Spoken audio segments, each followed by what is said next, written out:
Assalamualaikum warahmatullahi wabarakatuh. Salam pencerahan. Apa kabar pemirsa TVmu dimanapun Anda berada? Semoga kebahagiaan dan kesehatan selalu tercurah untuk Anda semua sehingga kehidupan yang sempurna dapat kita hadapi di setiap harinya. Dan pemirsa, senang rasanya saya Irmalia Septiana dapat hadir kembali menjumpai Anda dalam berita dan analisa. Dan seperti biasa sejumlah informasi cerdas dan mencerahkan akan kami hadirkan untuk Anda selama 30 menit ke depan. Untuk itu ikutilah berita dan analisa selengkapnya.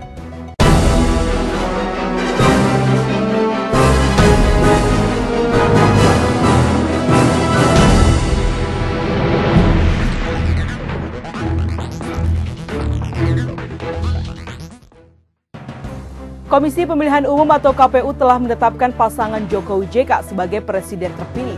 Meski demikian, tim lawan Prabowo Hatta tidak menerima keputusan KPU dengan mengajukan gugatan ke Mahkamah Konstitusi.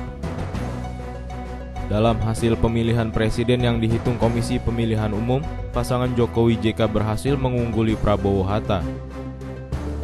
Namun keputusan KPU terhadap penetapan presiden terpilih dianggap tidak sesuai dengan realita. Tim Prabowo Hatta menilai bahwa proses pemilihan presiden kali ini terdapat kecurangan. Tim hukum Prabowo Hatta menggugat perselisihan terkait hitungan yang dilakukan Komisi Pemilihan Umum dengan hitungan yang berasal dari data resmi yang dikumpulkan oleh tim pemenangan Prabowo Hatta dari seluruh tempat pemungutan suara. Tidak hanya itu, objek lain yang menjadi gugatan ialah adanya penyimpangan yang dilakukan secara terstruktur dan masif oleh penyelenggara pemilu. Gugatan terkait hasil Pilpres 9 Juli lalu telah didaftarkan tim pemenangan Prabowo Hatta ke Mahkamah Konstitusi pada tanggal 25 Juli lalu. Sementara itu, tim kuasa hukum Jokowi JK juga telah mempersiapkan 150 pengacara untuk menanggapi gugatan yang diajukan tersebut. Sebelumnya, tim hukum Prabowo Hatta juga telah melaporkan adanya pelanggaran kode etik oleh Komisi Pemilihan Umum ke Badan Pengawas Pemilu atau Bawaslu dan Dewan Kehormatan Penyelenggara Pemilu atau DKPP.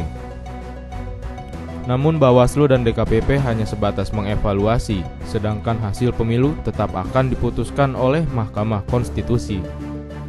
Irmalia Septiana memberitakan untuk TVmu. Tahapan pemilihan presiden masih terus berlangsung. Mahkamah Konstitusi telah siap menggelar sidang gugatan Pilpres 2014 yang diajukan Prabowo Hatta. Gugatan hasil pemilihan presiden 2014 yang diajukan tim advokasi Prabowo Hatta ke Mahkamah Konstitusi akan sampai pada tahap persidangan pertama. Seluruh berkas bukti kecurangan juga telah diserahkan kepada Mahkamah Konstitusi. Bukti tersebut terdiri dari 4 bundel. Sidang pertama gugatan tim Prabowo Hatta ke Mahkamah Konstitusi rencananya akan dilaksanakan Rabu 6 Agustus 2014 besok. Agenda sidang dijadwalkan mendengarkan keterangan lisan dari pemohon untuk menjelaskan pokok-pokok permohonannya. Jika nantinya permohonan perlu ada perbaikan, maka sidang untuk menerima permohonan akan dilanjutkan Jumat 8 Agustus 2014, sekaligus mendengarkan keterangan dan jawaban dari termohon serta Bawaslu. Proses penyelesaian gugatan di Mahkamah Konstitusi diperkirakan memakan waktu 7 hari. Sementara MK sendiri membutuhkan waktu 4 hari untuk menganalisa hingga mempersiapkan putusan. Oleh karena itu, keputusan Mahkamah Konstitusi diperkirakan akan diketahui pada Jumat 22 Agustus mendatang.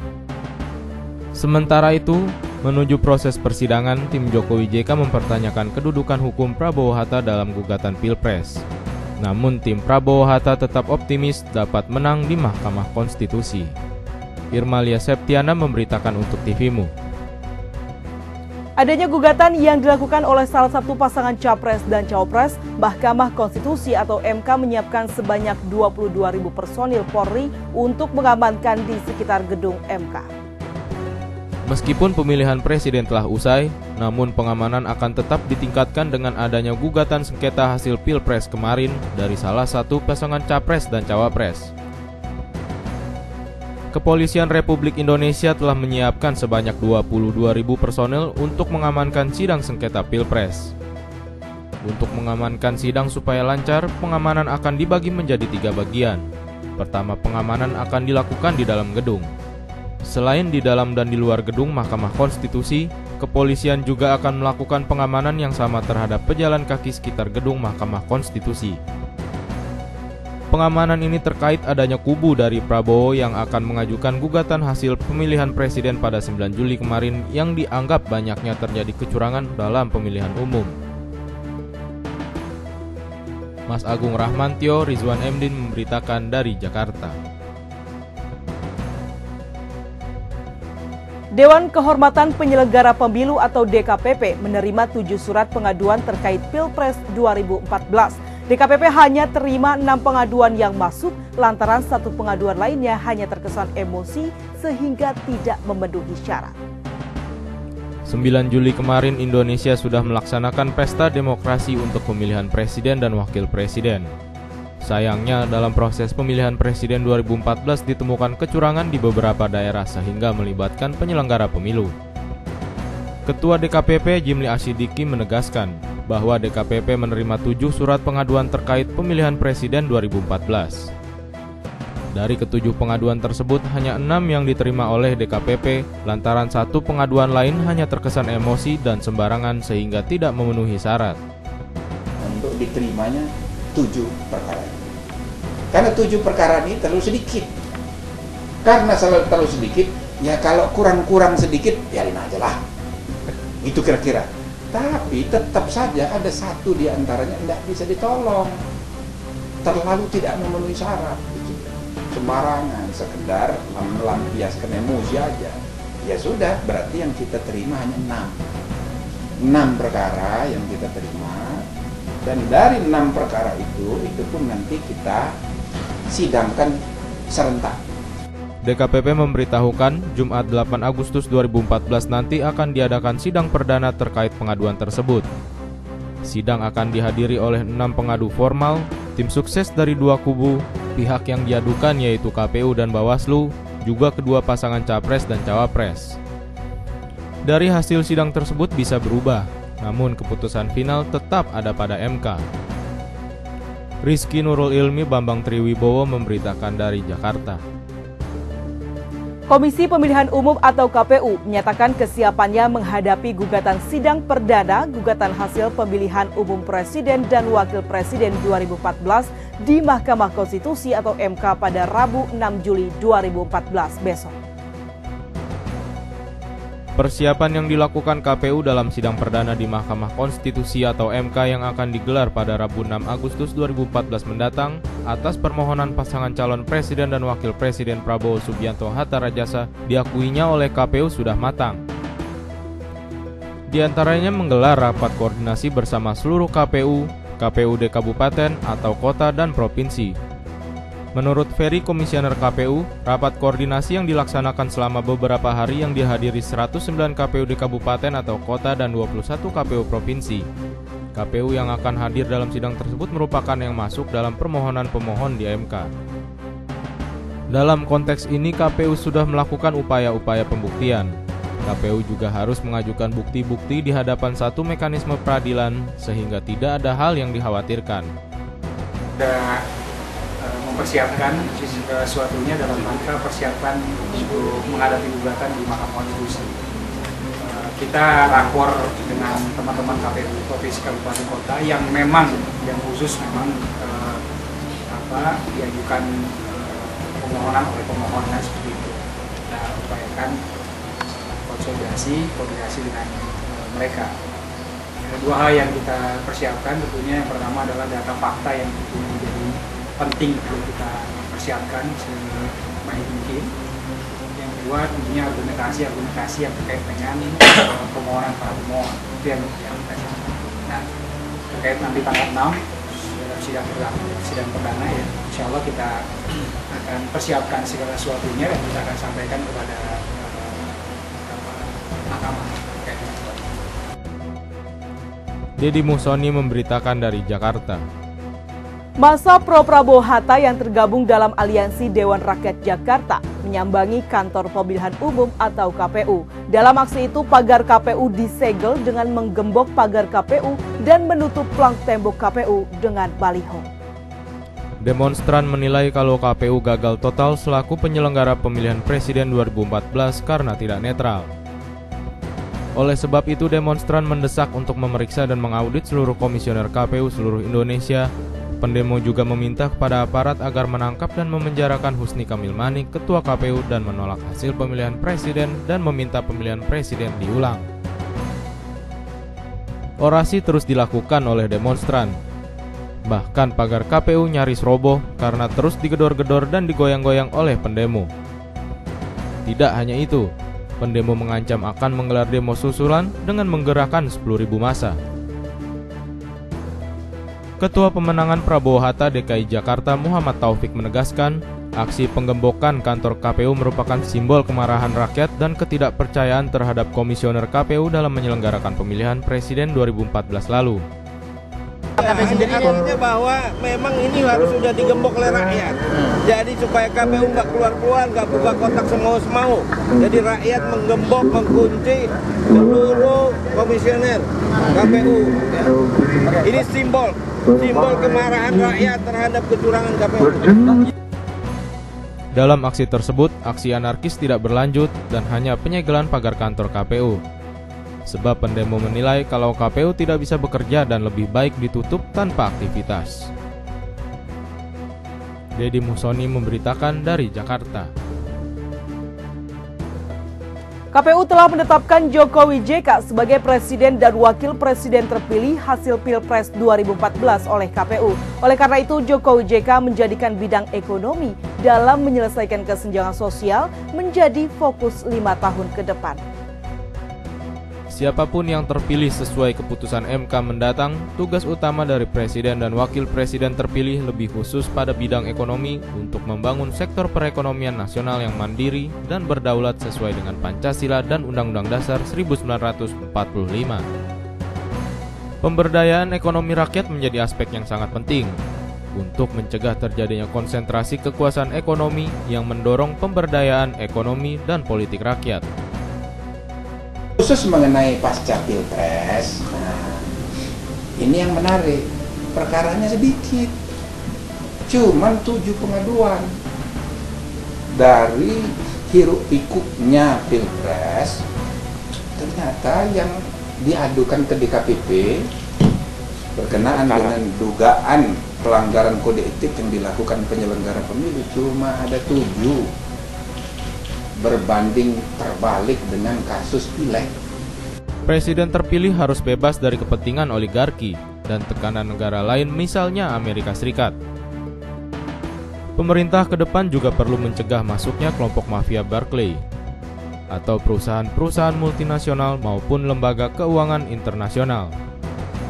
Rizky Nurul Ilmi Bambang Triwibowo memberitakan dari Jakarta.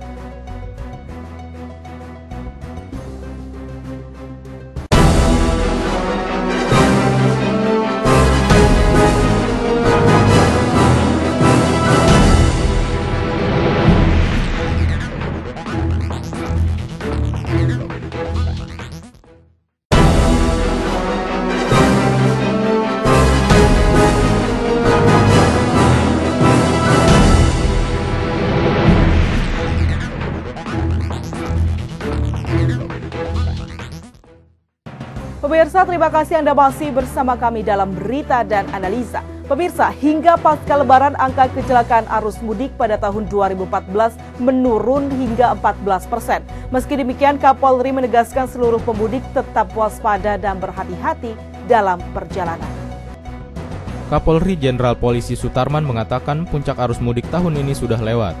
Saat ini arus lalu lintas di sejumlah jalur seperti selatan, tengah, dan pantura cukup lancar. Angka kasus kecelakaan lalu lintas selama arus mudik dan balik Lebaran tahun 2014 mengalami penurunan dibandingkan dengan angka kasus kecelakaan tahun sebelumnya. Kapolri mengatakan angka kecelakaan tahun ini menurun sebanyak 14% dibanding tahun kemarin. Meski demikian, pemudik dihimbau untuk tetap berhati-hati dalam melakukan perjalanan mudik. Hingga -3 kemarin, kurang lebih ada 270 kecelakaan yang terjadi. 164 orang meninggal dunia dan 234 orang luka berat yang sangat drastis menurun pada tahun 2014. Mayoritas kasus kecelakaan lalu lintas yang terjadi melibatkan kendaraan roda 2.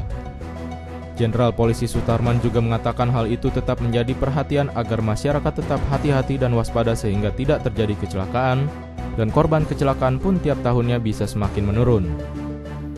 Persiapan diri selama mudik mulai dari persiapan kondisi fisik hingga kondisi kendaraan harus dipastikan dalam kondisi prima dan harus mengikuti petunjuk petugas yang berada di lapangan. Tim TVMU memberitakan.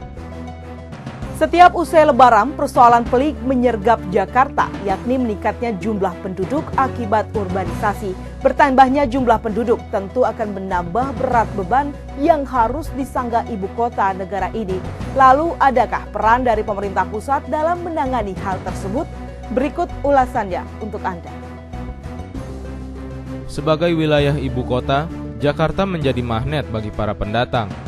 Jumlah penduduk yang meningkat setiap tahunnya membuat kota ini semakin padat dan memupuk beragam permasalahan. Kemacetan, banjir, pengelolaan sampah, penyediaan air bersih, pemukiman kumuh, hingga penyediaan fasilitas pendidikan dan kesehatan yang memadai menjadi pekerjaan rumah yang tidak mudah bagi jajaran pemerintah provinsi. Beban Jakarta yang besar ini tak bisa lagi hanya dipikirkan dan ditangani Pemprov DKI Jakarta. Pemerintah pusat harus mulai serius memikirkan penataan Jakarta. Bukan hanya itu, akselerasi pembangunan pusat-pusat pertumbuhan di luar Jakarta harus segera dilakukan untuk menahan laju urbanisasi. Tahun ini jumlah pendatang baru saat arus balik Lebaran diperkirakan 68.000 orang, naik 25% dibandingkan tahun lalu. Arus urbanisasi tidak hanya terjadi saat Lebaran. Umumnya didorong motif untuk mencari pekerjaan, pendatang baru hadir sepanjang tahun.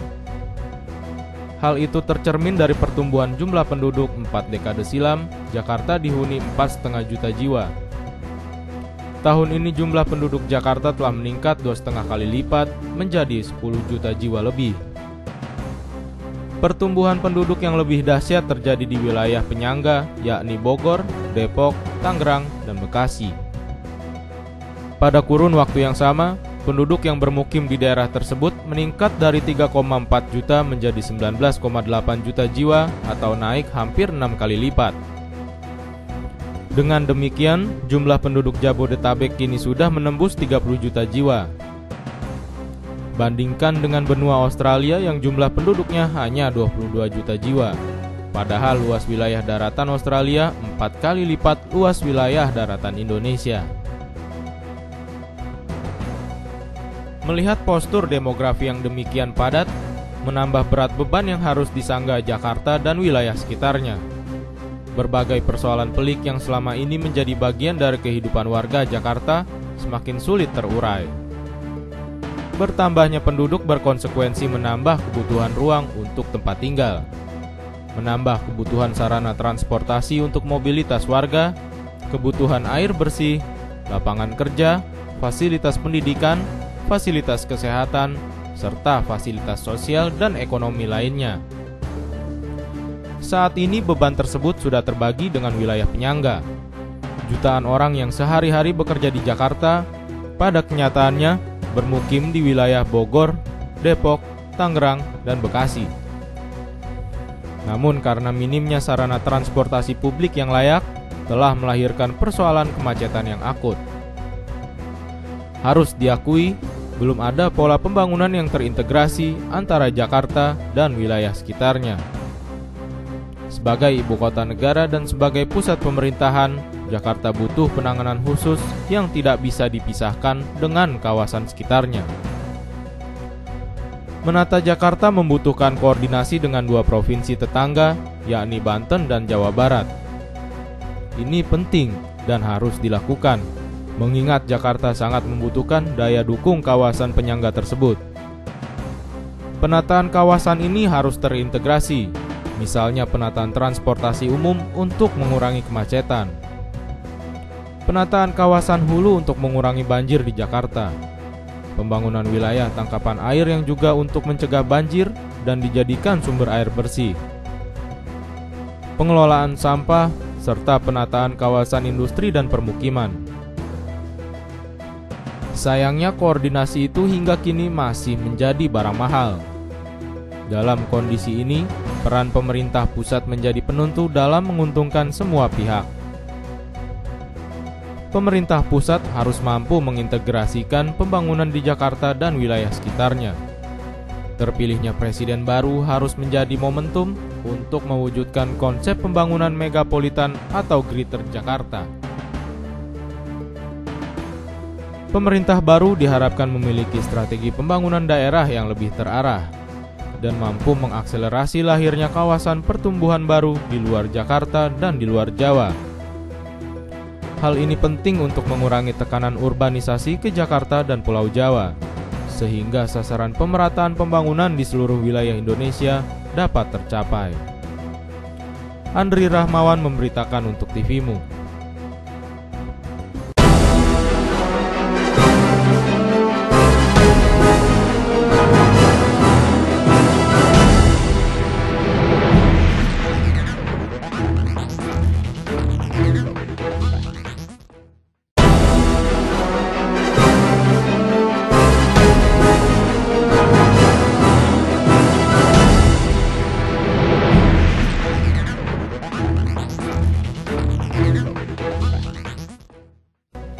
Para pendiri republik ini berusaha mendirikan bangsa di atas pilar-pilar keragaman. Namun hingga kini masih saja ada yang menganggapnya belum selesai. Bangunan Indonesia yang dilandaskan pada Bhinneka Tunggal Ika dianggap tak sesuai oleh kelompok-kelompok tertentu.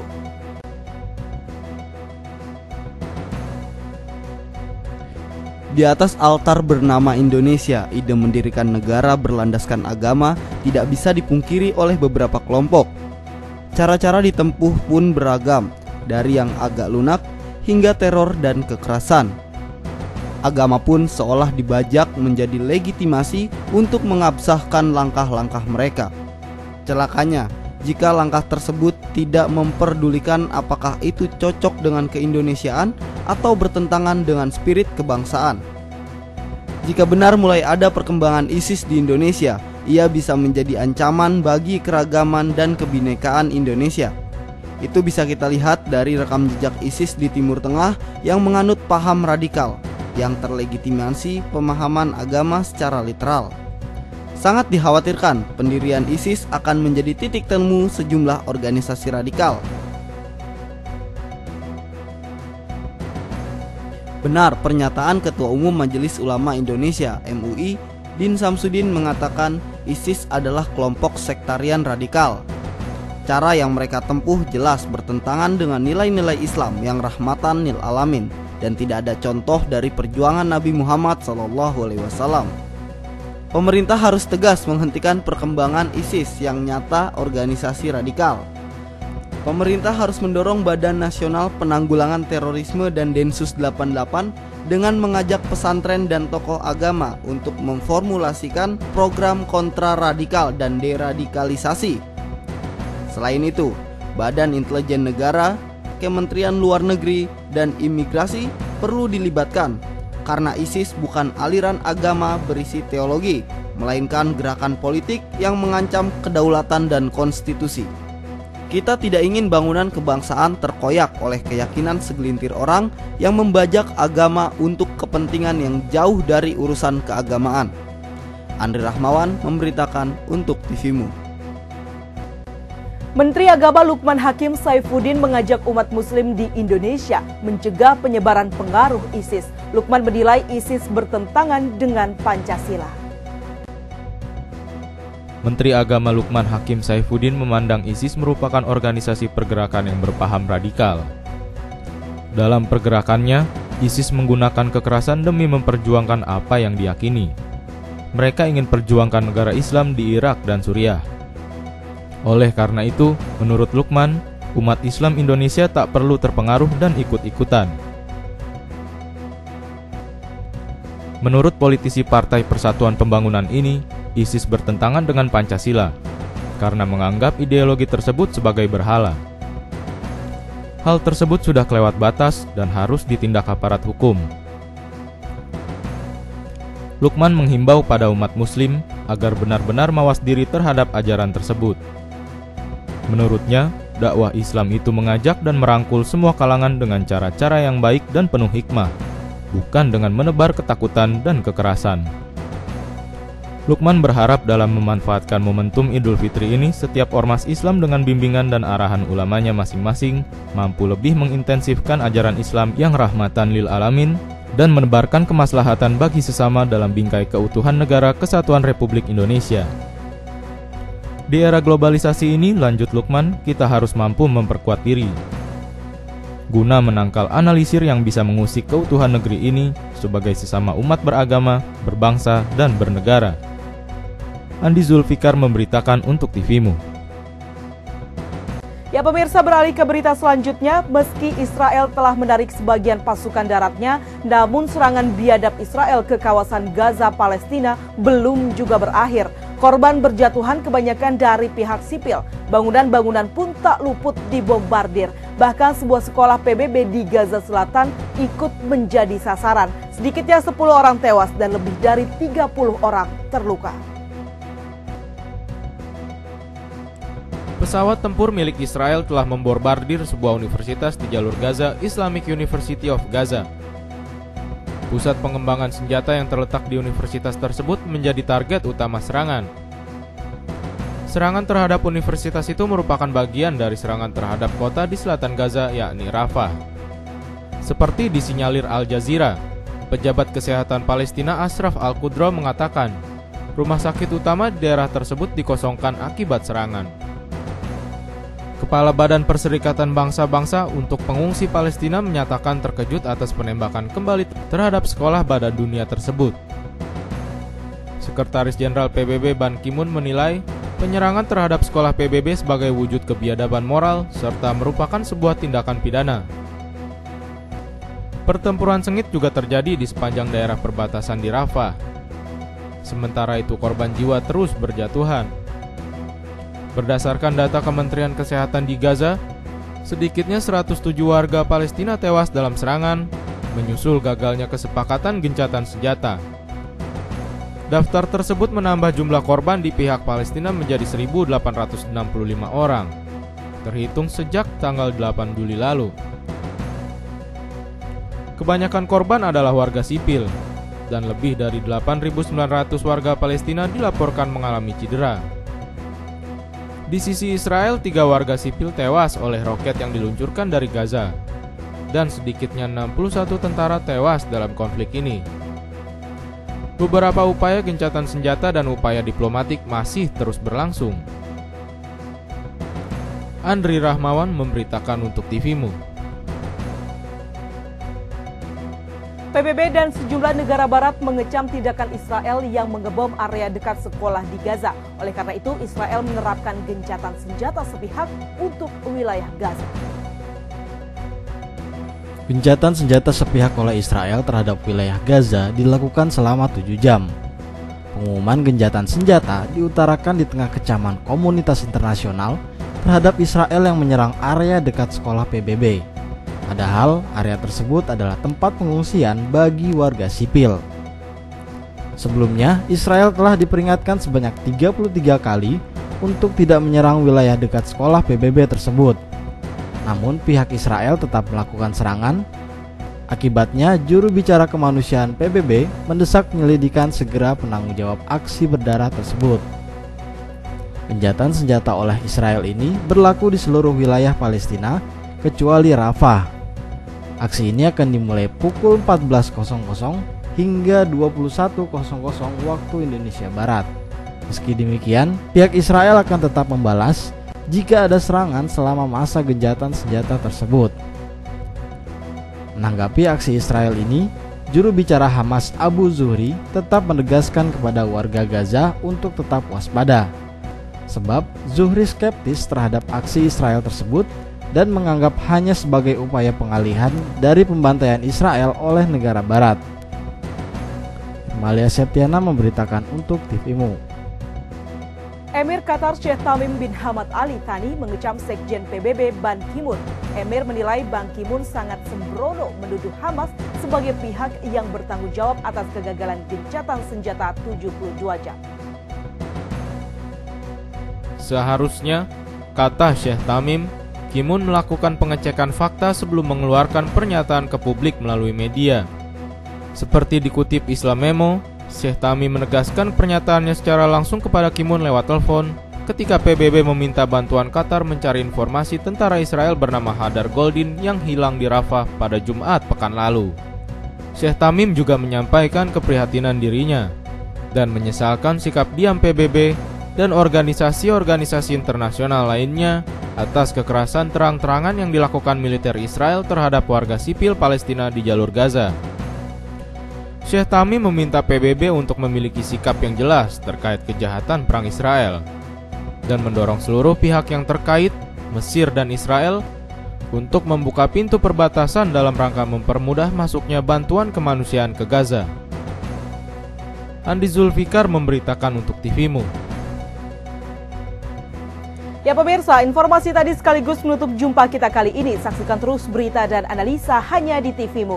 Saya Irmalia Septiana dan kru TVMU yang bertugas pamit undur diri dari hadapan Anda. Sampai jumpa, salam pencerahan dan wassalamualaikum warahmatullahi wabarakatuh.